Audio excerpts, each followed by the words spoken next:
नमस्कार। राष्ट्र की बात के साथ मैं हूं मानक गुप्ता।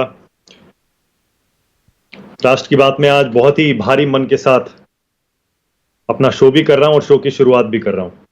अब तक आपने सोशल मीडिया पर, टीवी पर, फेसबुक, ट्विटर, इंस्टाग्राम, बाकी सोशल मीडिया प्लेटफॉर्म्स पर पढ़ ही लिया होगा कि आज तक के मशहूर एंकर रोहित सरदाना अब हमारे बीच नहीं रहे।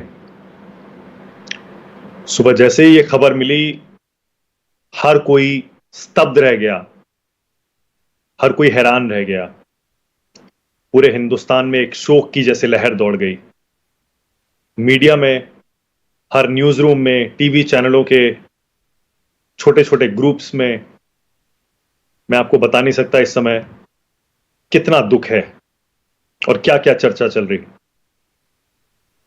दिल तोड़ दिया रोहित सरदाना ने।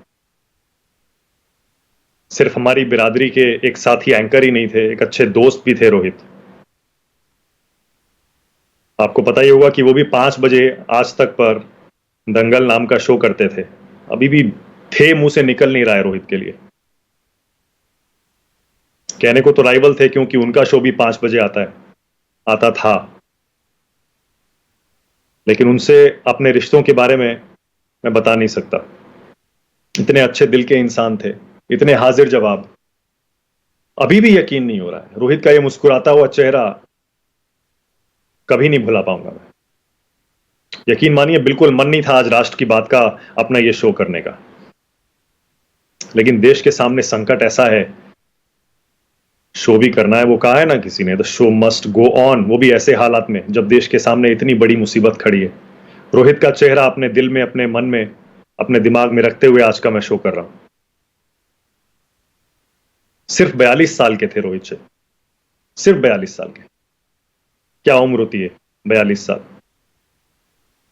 कुछ दिन पहले कोरोना से इन्फेक्ट हुए थे, कोरोना हुआ था, उसके बाद बात भी हुई थी मेरी।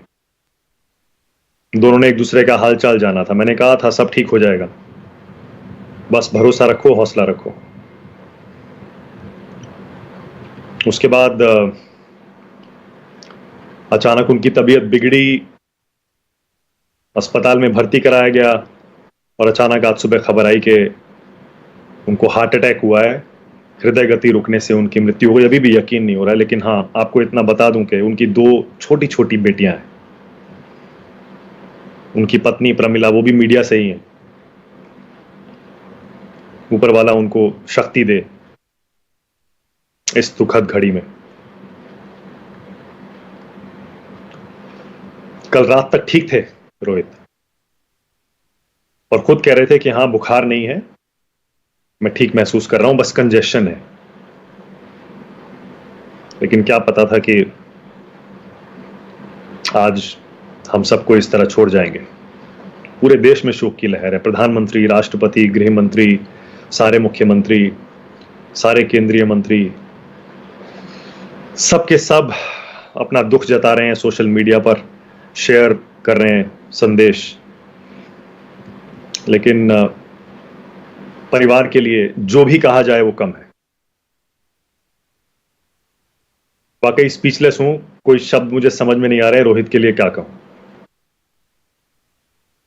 हरियाणा के कुरुक्षेत्र से आते थे रोहित।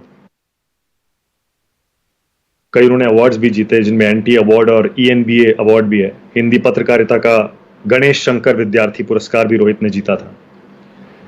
देश के सबसे जाने माने एंकर्स में से एक थे।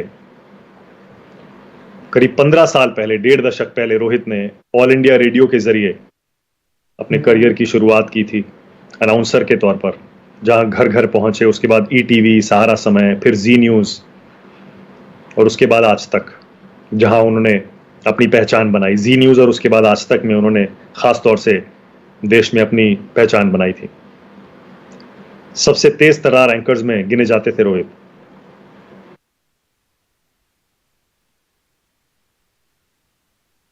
मन भारी है, इसीलिए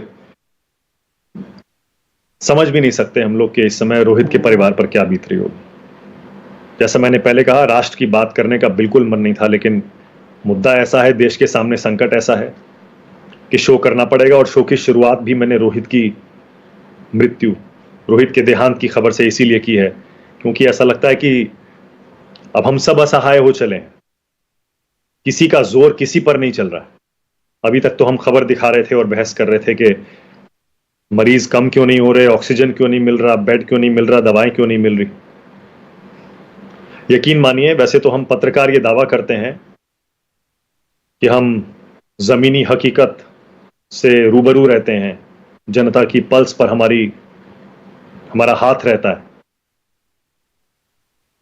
लेकिन वो कहते हैं ना कि जब तक आप पर नहीं टूटती तब तक आप दूसरे का दर्द नहीं समझ सकते। आज हमारी बिरादरी पर जब यह आफत टूटी है, ऐसा नहीं है कि रोहित पहले पत्रकार हैं, पहले भी बहुत सारे पत्रकारों ने कोरोना से अपनी जान गंवाई। उनकी जान भी बिल्कुल इतनी ही कीमती थी।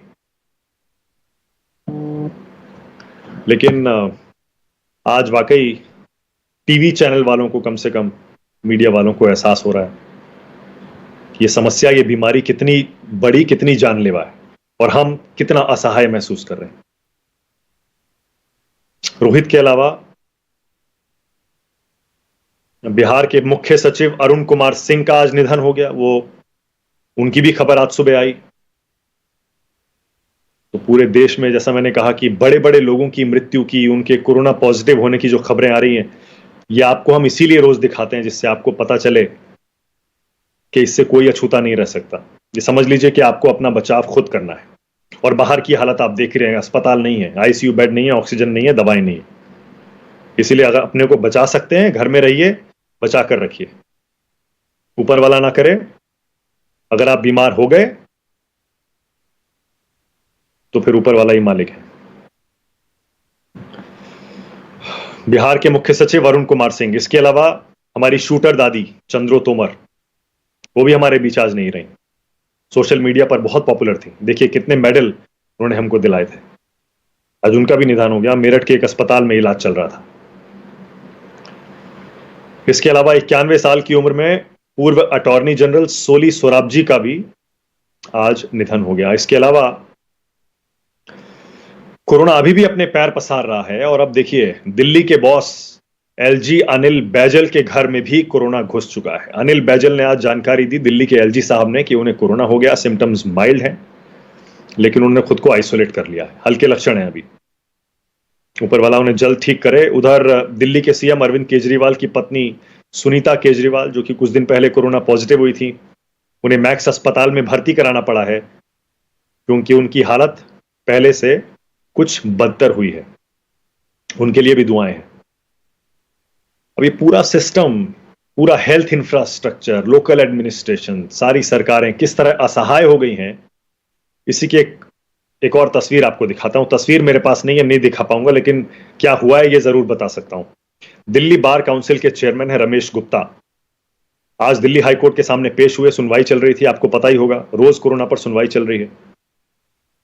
आज सुनवाई के दौरान दिल्ली बार काउंसिल के चेयरमैन रमेश गुप्ता भावुक हो गए और रोते हुए बोले, हर रोज 20 वकीलों की मौत की खबर आ रही है। जज साहब, हम असहाय हैं, किसी को ना अस्पताल दिला पा रहे हैं, ना ऑक्सीजन सिलेंडर दिला पा रहे हैं, लोग तड़प तड़प कर मर रहे हैं। जाहिर है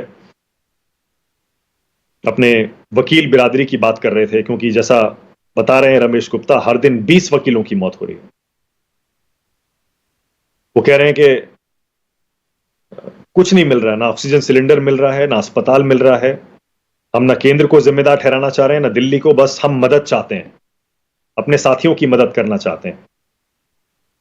इस पर जस्टिस सांघी ने कहा, आप जो चिंता जता रहे हैं वो हम सबके सामने है।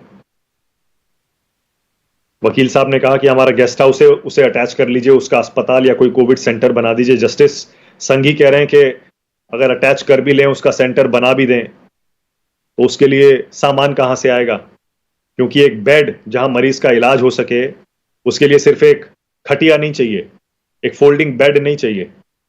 मरीज का इलाज करने के लिए वहां ऑक्सीजन भी चाहिए और भी कई चीजें चाहिए होती हैं। वो कहां से लाएंगे? वो नहीं। सिस्टम की लाचारगी देख रहे हैं आप। एक और लाचारगी और बेबसी की तस्वीर दिखाता हूं। यूपी के महाराजगंज की है। वीडियो में जो शख्स आपको अभी दिखाई देंगे आपकी टीवी स्क्रीन पर, महाराजगंज जिला अस्पताल के सीएमएस डॉक्टर ए के रॉय हैं। ये सरकारी अस्पताल के सीएमएस हैं। किसी की जान बचाने के लिए रेमडेसिविर दवा उपलब्ध नहीं करा पाए, टूट गए और रोने लगे। जरा देखिए ये वीडियो। सर प्लीज शांत हो जाइए प्लीज। प्लीज सर आप अगर प्लीज सर प्लीज अपना हाथ अगर खींच लेंगे सर ना तो बाकी लोग क्या हाल होगा सर, आप ऐसे टूट जाएंगे तो। आप समझिए सर, आप हैं सर तो हम लोग हैं, आप जो है सर हम लोग के बल हैं, हिम्मत है सर। सर प्लीज शांत हो जाइए प्लीज। प्लीज सर प्लीज हम लोग आपसे कह रहे सर, आप हम लोग की हिम्मत है और सर आप टूट जाएंगे सर ना तो हम लोग किसी लायक नहीं रहेंगे। इस आपदा के आया सर जो ना उस पे आप लोगों का सर सहयोग चाहिए हम लोगों को। आप लोग भगवान है भाई। भगवान है सर आप लोग, प्लीज सर। सर तो देखा आपने, कोर्ट में सुनवाई हो रही है तो वकील बेबस हैं, रो रहे हैं, जज कह रहे हैं हम क्या करें, सरकारी अस्पताल के सीएमएस फूट फूट कर रो रहे हैं, हाथ जोड़कर टूट रहे हैं। उधर सुप्रीम कोर्ट में, ये सिर्फ मैं आपको इसीलिए बता रहा हूं कि इससे पता लगता है कि अब जैसे हम बिल्कुल बेबस लाचार ऊपर वाले के भरोसे हो गए। सुप्रीम कोर्ट में सुनवाई चल रही है, हाई कोर्ट्स में तमाम राज्यों में सुनवाई चल रही है, सोशल मीडिया पर देवदूत हैं, अपनी अपनी जिम्मेदारी निभाने की कोशिश कर रहे हैं, लेकिन हर दिन लोग अपनी जान गंवा रहे हैं, बिना दवाई के, बिना ऑक्सीजन के, बिना आईसीयू बेड के, बिना इलाज के, बिना टेस्टिंग के, और फिर भी हम कुछ नहीं कर पा रहे हैं। सुप्रीम कोर्ट में जो सुनवाई हुई उसमें जो खामियां हैं हमारे सिस्टम में, उस पर सुनवाई हुई। केंद्र सरकार से सुप्रीम कोर्ट ने कई सवाल पूछे। जस्टिस चंद्रचूड़ ने पूछा क्या कोई ऐसा मैकेनिज्म बना सकते हैं जिससे ऑक्सीजन की उपलब्धता और आपूर्ति का रियल टाइम डेटा हमें मिल सके कि देश के किस राज्य में, कौन से शहर में, किस अस्पताल में ऑक्सीजन की उपलब्धता क्या है, उसकी अवेलेबिलिटी और सप्लाई, उसकी उपलब्धता क्या है, रियल टाइम डेटा। वैक्सीनेशन को लेकर भी सुप्रीम कोर्ट ने केंद्र सरकार से पूछा कि जो लोग पढ़े लिखे नहीं हैं, जो टेक सेवी नहीं है, जो कोविन ऐप पर या वेबसाइट पर रजिस्ट्रेशन नहीं कर सकते हैं, उनके लिए आपने क्या सोचा है? जो रजिस्ट्रेशन नहीं करा सकता, जो पढ़ा लिखा नहीं है, जो टेक सेवी नहीं है, क्या उसका रजिस्ट्रेशन नहीं होगा क्या? साथ ही कोर्ट ने यह भी पूछ लिया कि ऐसा क्यों है कि एक ही वैक्सीन के 2-2, 3-3 प्राइस हैं।